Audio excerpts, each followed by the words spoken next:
咗裏邊嘅情況，講俾我用咗而家啲冰有80%因為呢啲大家花風地吹，講佢啲冰咧就會塞住啲風，導致有啲風咧冇辦法往下咁吹，所以你哋啲雪櫃點解上凍下唔凍或者下凍上唔凍？其實嗰個問題就係因為呢啲冰塞住咗。好經常有客戶打電話俾我都話佢哋掹咗電，咁跟住24小時再插翻電就可以解決到呢個問題㗎啦。係因為呢啲冰要等佢融化咗之後嘅話咧，咁你部機就可以正常使用㗎啦。咁當然啦，亦都有啲客戶話揾我哋整嘢，成日都話冇時間，都話點講好咧？有錢俾我賺，話我都唔賺。其實並唔係咁樣嘅，因為點講好咧？首先多謝大家關注我啲生意先啦。咁但係由於我自己人就得一個，咁亦都冇辦法一日做到24小時㗎嘛。而且而家年紀大啦，唔似後生仔冇咁口薄，係咪啊？咁當然亦都好多客戶就話係鍾意揾我去維修，因為話我信得過。同時亦都肯教大家點樣整，亦都話肯話俾大家知如何去維修，整好啲家電。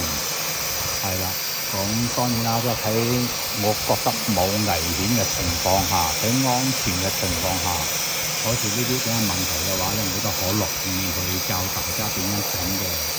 係啦，因為呢啲並唔係十分之困難，亦都咁當然要掹咗電下。前提之下要掹咗電，因為其實我而家我都掹咗電，睇到咪？係啦，我自己我都掹咗電。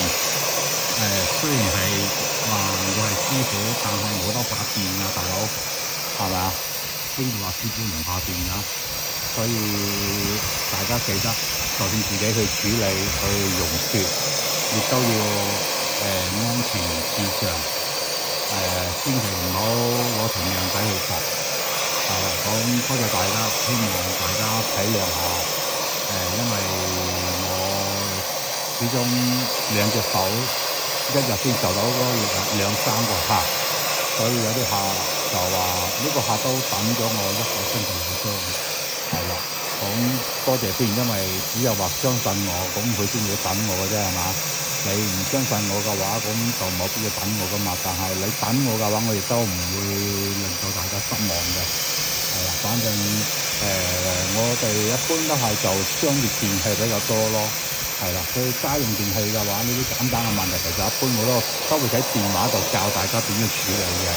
咁問題就話，如果你自己處理唔到嘅情況下嘅話，好似用咗雪之後好翻幾日之後又唔得咧，咁肯定仲有其他問題要處理嘅。